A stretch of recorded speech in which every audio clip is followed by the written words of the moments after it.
Shri Gurubhyo Namaha. Hello parents and my dear students.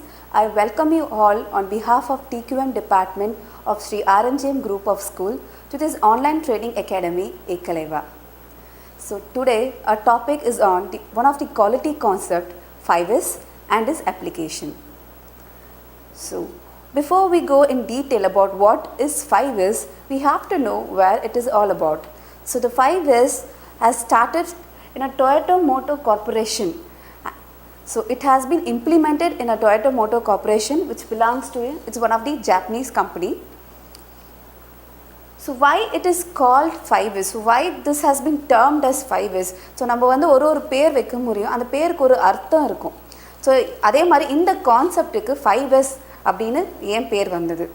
So if you think about this 5S, it involves 5 steps. So there is a 5 steps involved to practice this 5S. So all these 5 steps, okay, in Japanese, the name start with the letter S. So the first step, seri. Seri means sort. The English translation for seri is sort. Seiten. Seiten means set in order. Seiso. Seiso means shine. Sekiso, standardize. Shitsuke means sustain. So if you note, all these 5 steps have started with the letter S. The same even in the English translation, if you check, all these 5 steps will start with the letter S. So this 5S is being termed as a 5S concept. So what is the meaning of this 5S? So 5S is nothing but system of an organizing space by which you can perform your work in a more efficient, effective and a safe manner. Purpose of 5S. So why this 5S is needed? So it helps to discipline ourselves. So நம்ம வந்து ஒழுக்கப்படுத்துறதுக்கு இது உபயோகப்படுத்துறாங்க. Conduct daily audit and take corrective action. So நம்ம சுற்றி இருக்கிற இடத்த வந்து நம்மளே வந்து ஆய்வு பண்ணி அதில் இருக்கும் தவறுகள், அதில் இருக்கும் பிரச்சனைகளை நம்ம வந்து கண்டுபிடிச்சி அதுக்கு ஒரு சொல்யூஷனை இல்லை கரெக்டிவ் மெஷரை நம்ம எடுக்கிறதுக்கு இந்த 5S வந்து யூஸ் ஆகுது. It helps to find நான்-கன்ஃபார்மிட்டி. நான்-கன்ஃபார்மிட்டி in sense, ஒரு இடத்துல ஒரு பொருள் அங்கே இருக்கணும் அப்படின்னா அந்த இடத்துல அந்த பொருள் இல்லை வேறொரு இடத்துல வந்து மாற்றி வச்சுருக்காங்க. It is நான்-கன்ஃபார்மிட்டி. அப்நார்மலிட்டி. ஸோ அந்த தன்மையில் அது இல்லை, அந்த பொருள் வந்து உடஞ்சிருக்கு, இல்லை வந்து பிரிண்டரில் இங்க் வந்து ரீஃபில் பண்ணலை. So it is an abnormal way. So நார்மல்லேருந்து வேறுபட்டு இருக்குது. So abnormality and discrepancy. So 10 பொருள் இருக்க வேண்டிய இடத்துல 9 பொருள் தான் இருக்குன்னா then it is a discrepancy. So இந்த 5S concept it help has to find நான்-கன்ஃபார்மிட்டி, abnormality and discrepancy. So what if this 5S is not practiced? So இந்த 5S நம்ம வந்து பின்பற்றலன்னா நம்மளுக்கு அதில் ஏற்படும் விளைவுகள் என்ன? ஸோ இந்த புகைப்படத்தை பாருங்கள், இது வந்து ஒரு கிட்ஸோட ரூம். ஸோ இங்கே பார்த்தீங்கன்னா பொருள் வந்து அங்கே இங்கேமா இறஞ்சி கிடக்குது. அந்த புக் ஷெல்ஃபில் பார்த்தீங்கன்னா புக்ஸை வந்து ஒழுங்காக அரேஞ்ச்டாக அடுக்கி வைக்கல. ஸோ கீழே பொருள் இருக்குது, டஸ்ட் பேக் அங்கேயே இருக்குது. ஸோ வந்து இந்த மாதிரி ஒரு சூழ்நிலையில் ஒரு குழந்தை வந்து அதுக்கு தேவையான ஒரு பொருளை போய் எடுக்குது. அதுக்கு ஒரு புக்கு தேவைப்படுது, இல்லை ஒரு எக்ஸாம் பேட் தேவைப்படுதுன்னா அந்த குழந்தை என்ன பண்ணும்? போய் இந்த இடத்துல தேடும், எங்கே இருக்குது, கட்டில் அடியில் இருக்கா, இல்லை ஷெல்ஃபுக்கு பின்னாடி ஏதாவது விழுந்து கிடக்குது. ஸோ அந்த குழந்தை வந்து அந்த பொருளை போய் தேடும். ஸோ அந்த தேடுற நேரத்தில் வந்து அதோட டைமை வந்து அது வேஸ்ட் பண்ணுது. So the first effect will be waste of time. So அந்த குழந்தை வந்து டைம் அங்கே வேஸ்ட் பண்ணுது, கரெக்டாக?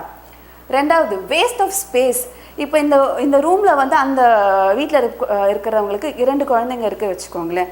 ஸோ இந்த ரூமில் வந்து அந்த 2 குழந்தைங்க உட்காந்து அதோட ஹோம்ஒர்க்கோ இல்லை வந்து அதோட டாய்ஸை வச்சு விளையாடுறாங்களோ இல்லை வந்துட்டு ஒரு பொயட்ரி எழுதுகிறாங்களோ அப்படின்னு பார்த்தீங்கன்னா இங்கே வந்து உட்காந்து செய்ய முடியுமா? இல்லை, அந்த இடமே இல்லாத மாதிரி இருக்குது அந்த இடத்துல. அந்த குழந்தைங்க வந்து எங்கே வந்து இங்கே உட்காந்து விளையாடும் இல்லைன்னு அதை ஹோம்ஒர்க்கை செய்ய முடியும்? ஸோ அங்கே வந்து அவங்க அந்த ஸ்பேஸை அவங்க வேஸ்ட் பண்ணுறாங்க. Compromise quality. ஸோ இந்த மாதிரி ஒரு சூழ்நிலையில் நம்ம போய் வந்து நம்ம ஒரு வேலை செய்யணும் அப்படின்னா அந்த வேலையில் வர அவுட்புட் ரிசல்ட் வந்து 100%ஆக குவாலிட்டியாக தரமாக இருக்காது. ஸோ அந்த குழந்தைய வந்து இந்த மாதிரி ஒரு சூழலில் போய் படிக்கணும், எக்ஸாமுக்கு படிக்கணும்னா அந்த குழந்தையால் நிம்மதியாக உட்காந்து படிக்க முடியாது. அதோட மைண்ட் வந்து டிஸ்ட்ராக்ட் ஆகும். ஸோ அங்கேயும் பொருள் எரிஞ்சிருக்கும், அது வந்து அதை தான் பார்க்க அதுக்கு தோணும். ஸோ பீஸ்ஃபுல்லாக உட்காந்து அந்த குழந்தையால் படிக்க முடியாது. ஸோ அங்கே வந்து அதோட காம்ப்ரமைஸை நம்ம வந்து இழக்கிறோம். So we have compromising a quality. Compromise equipment. So நம்மளுக்கு தேவையான பொருள் இருக்கும்.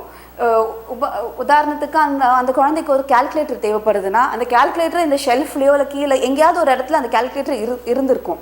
ஆனால் அந்த குழந்தையால் அதை போய் அதை தேடி எடுத்து அதை யூஸ் பண்ண முடியல. ஸோ ஒரு எக்யூப்மெண்ட் அந்த குழந்தைக்கு இருக்குது, ஆனால் தேவைப்படும் நேரத்தில் வந்து அந்த குழந்தையால் எடுத்து அதை யூஸ் பண்ண முடியல. ஸோ அங்கே வந்து அந்த குழந்தை வந்து அதை காம்ப்ரமைஸ் பண்ணுது, ஒரு எக்யூப்மெண்ட்டை காம்ப்ரமைஸ் பண்ணுது. So you are compromising your equipment. Next, compromise safety.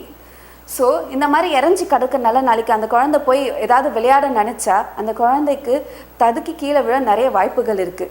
இல்லை கீழே இருக்கும் ஏதாவது ஒரு கூர்மையான ஆப்ஜெக்ட் வந்து அந்த குழந்தை காலை கிழிக்கிறதுக்கு நிறைய வாய்ப்புகள் இருக்குது. ஸோ அங்கே நம்ம என்ன பண்ணுறோம், நம்மளோட சேஃப்டியை நம்ம காம்ப்ரமைஸ் பண்ணுறோம். Height problems. ஸோ இந்த மாதிரி அன்டைடியாக இருக்கும் போது அதில் இருக்கும் பிரச்சனைகளை அது வந்து மூடப்படுது. ஸோ வந்து என்ன பிரச்சனை இருக்குது, ஒரு பொருள் அங்கே உடஞ்சிருந்தா கூட நம்மளுக்கு தெரியாது அந்த பொருள் அங்கே உடஞ்சி இருக்கா அப்படின்னு. So it is hiding the problems. So what if 5S is practice. So நம்ம 5S ப்ராக்டிஸ் பண்ணாதால அதோட விளைவுகள் என்னன்னு நம்ம பார்த்தோம். அதே 5Sஐ நம்ம ப்ராக்டிஸ் பண்ணால் all the effects will turn to be a benefit. So நம்மளுக்கு வந்து எது வந்து எஃபெக்டாக இருந்தோ அது பெனிஃபிட்டாக மாறிடும். ஸோ இந்த புகைப்படத்தை பாருங்கள், நம்ம ப்ரீவியஸ் ஸ்லைடில் பார்த்த அதே புகைப்படம் தான் இது. ஸோ இங்கே வந்து அந்த இடத்த க்ளீனாக ஆர்கனைஸ்டாக, ஸோ ஒரு ஷெல்ஃபில் எந்தெந்த பொருள் எந்தெந்த இடத்துல வந்து வைக்கணும்னு யோசித்து அடுக்கி வச்சுருக்காங்க. ஸோ இந்த மாதிரி ஒரு சூழலில் ஒரு பொருள் அந்த குழந்தை போய் எடுக்கணும், அதோட புத்தகத்தை போய் எடுக்கணும்னா அதை போய் டக்குன்னு போய் அந்த ட்ராயோ இல்லை அந்த கபோர்டையோ எடுத்து அந்த புத்தகத்தை எடுத்துடலாம். ஸோ அங்கே என்ன ஆகுது, அந்த சேஃப் டைம் அவங்க வந்து டைமை சேவ் பண்ணுறாங்க. So waste time is changing into save time. Waste space will change to conserve space. So அந்த குழந்தைங்க வந்து அங்கே உட்காந்து விளையாடுறதுக்கோ இல்லை படிக்கிறதுக்கோ இடம் தாராளமாக வந்து அங்கே அமைக்கப்பட்டிருக்கு. Compromise quality will turns into improve quality. So இந்த மாதிரி ஒரு சூழ்நிலையில் நம்ம போய் உட்காந்து அந்த குழந்தை படிக்கணும்னா அதோட அவுட்புட் தரம் வந்து உயர்ந்திருக்கும். So the quality will improve. Compromise equipment to preserve equipment. So அந்த குழந்தைக்கு தேவையான எக்யூப்மெண்ட்ஸ், கால்குலேட்டரோ ஒரு நைட் லேம்போ எது தேவைப்படுதோ அதை போய் சுலபமாக அது எடுத்து பயன்படுத்தக்கூடிய இடத்துல அந்த பொருள் வைக்கப்பட்டிருக்கு. So compromise safety will becomes promote safety. So இந்த மாதிரி ஒரு சூழ்நிலை அந்த குழந்தைக்கு எந்த அடிபடுறதுக்கோ இல்லை வந்து அதோட சேஃப்டி பாதிக்கிற அளவுக்கு இங்கே எந்த சூழலும் கிடையாது. High problems will reveal the problems. So இந்த சூழலில் ஏதாவது ஒரு ப்ராப்ளம், ஏதாவது ஒரு பொருள் வந்து உடஞ்சி இருக்குது, இல்லை வந்து அந்த பேப்பர் பண்டில் அங்கே ஒரு பேப்பர் பண்டில் வச்சுருக்காங்க, அந்த பேப்பர் பண்டில் தீண்டு போயிடுச்சு, அதை ரீஃபில் பண்ணும், அப்படி இருக்கிற ப்ராப்ளம் எல்லாமே வந்து இது ரிவீல் பண்ணிடும். So hide problems will reveal problems. So we have seen what are the effects and what are the benefits of this 5S. Now we are going to see who can do this 5S. So 5S யாரெல்லாம் இந்த 5Sஐ பண்ணலாம். So how's wife, வீட்டில் இருக்கிற house wife இந்த 5Sஐ implement பண்ணலாம். Carpenter, so carpenter can also do a 5S. Nurse working in the hospitals can also use this 5S concept. Next, teachers in school can also use this 5S.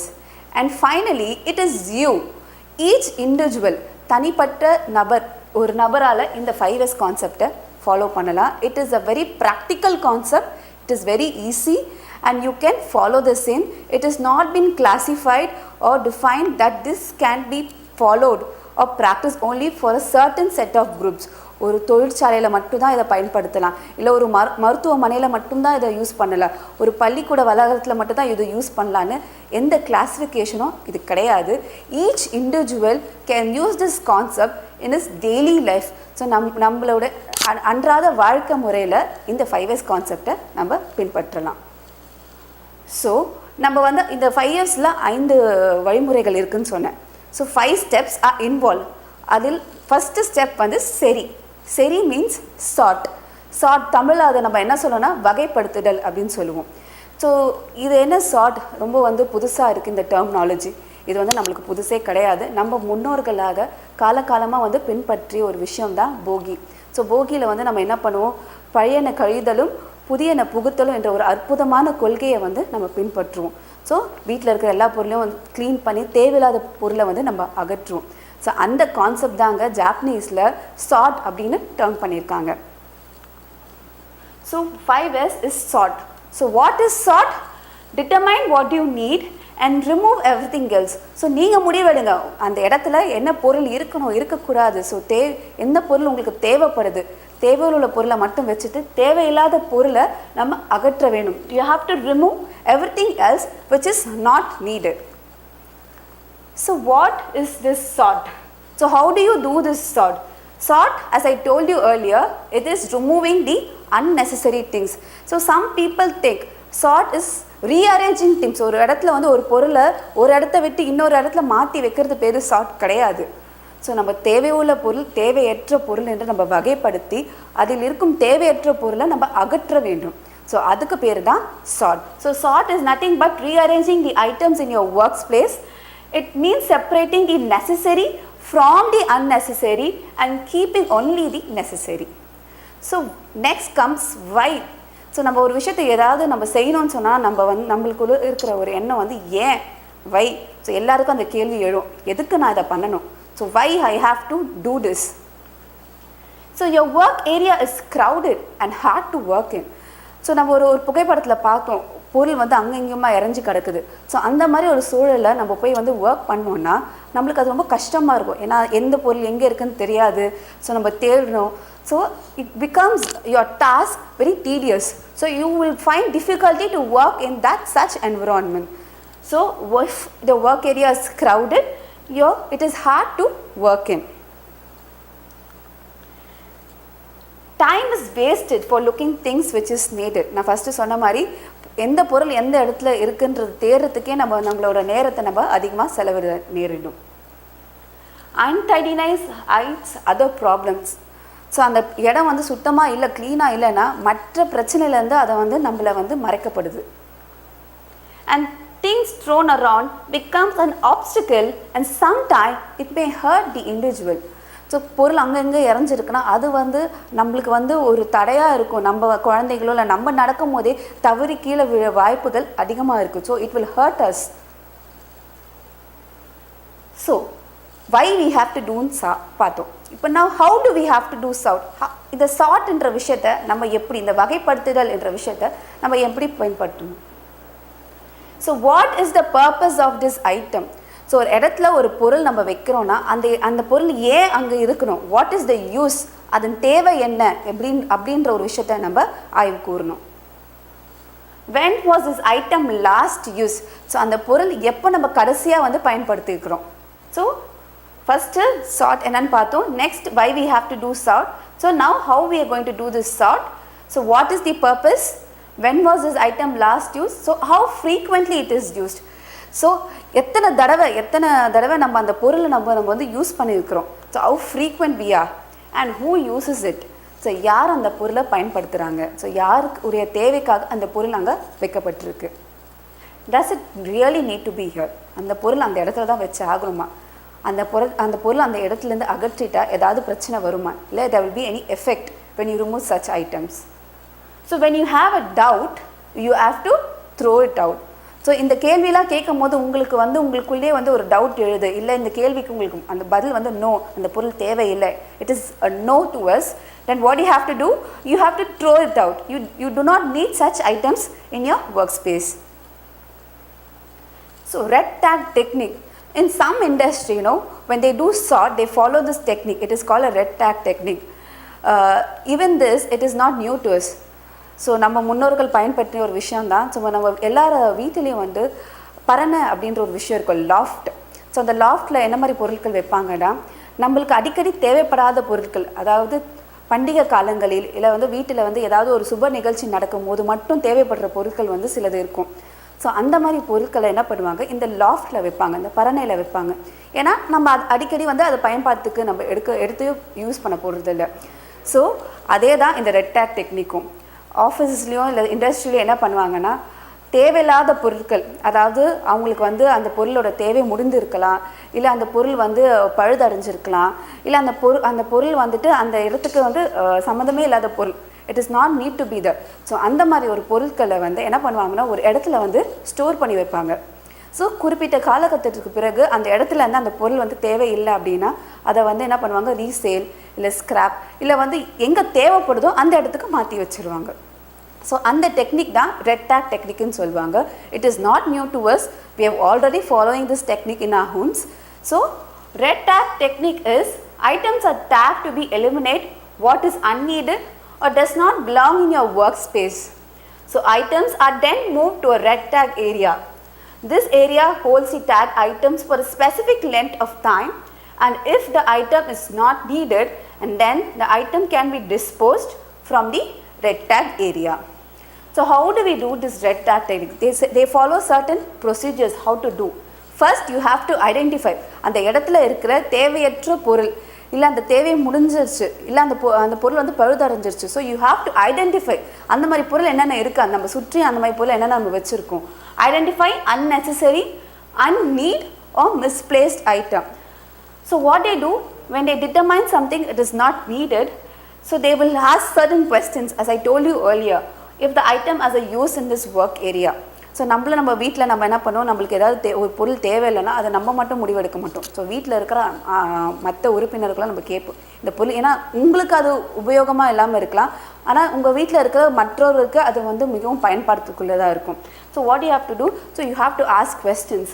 So if the item as a use in this work area, so இந்த இடத்துல வந்து இந்த பொருள் இருக்கிறதுக்காக அவசியம் ஏதாவது இருக்கா.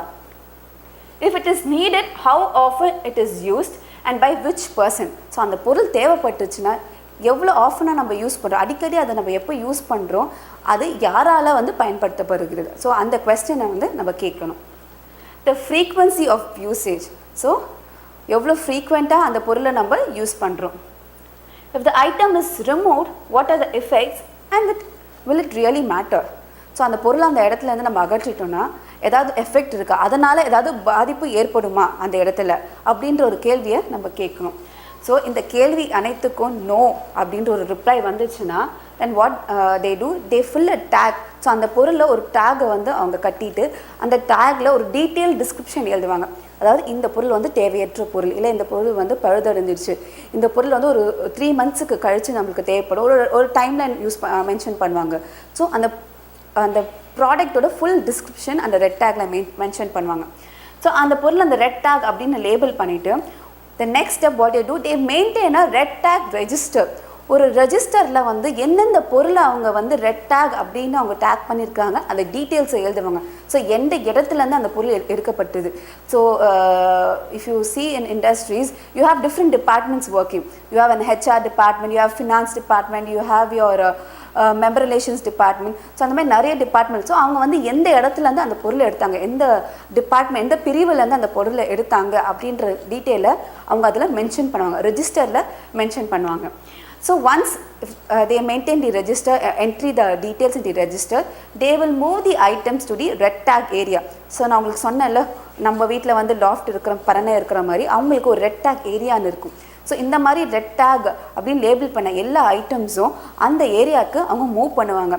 அதாவது அதை பார்த்தீங்கன்னா ஒரு மினி ஸ்டோர் மாதிரி இருக்கும். அதாவது எல்லா டிபார்ட்மெண்ட்லேருந்தும் எல்லா பிரிவுகள்லேருந்தும் அங்கே தேவைப்படாத ஐட்டத்தை அங்கே தான் வந்து வச்சுருப்பாங்க. So after a specific period of time, if the item is still not used, they will remove the same. So நான் உங்களுக்கு முன்னே சொன்ன மாதிரி தான் குறிப்பிட்ட காலகட்டத்துக்கு பிறகு அந்த பொருளோட தேவை இல்லை அப்படின்னா அந்த பொருளை வந்து அந்த இடத்துலேருந்து அகற்றுவாங்க. ஸோ அதை ரீசேல் பண்ணுவாங்க, இல்லை ஸ்கிராப் பண்ணுவாங்க, இல்லை வந்து வேறு ஏதாவது பிரிவுக்கு அந்த பொருள் தேவைப்படுதுன்னா அந்த இடத்துல அந்த பொருளை அவங்க வைப்பாங்க. ஸோ நம்ம ஒரு இண்டஸ்ட்ரியில் எப்படி ரெட் டேக் எப்படி சார்ட் பண்ணுவாங்க பார்த்தோம். இப்போ நம்ம வீடுகளில் நான் உங்கள்கிட்ட ஏற்கனவே சொன்ன மாதிரி இந்த 5Sன்றது யார் வேணாலும் பின்பற்றலாம். ஸோ நம்ம வீடுகளில் நம்ம எப்படி இந்த 5S என்விரான்மெண்ட்டை க்ரியேட் பண்ணுறது. ஸோ அதில் முதல் படி சார்ட்.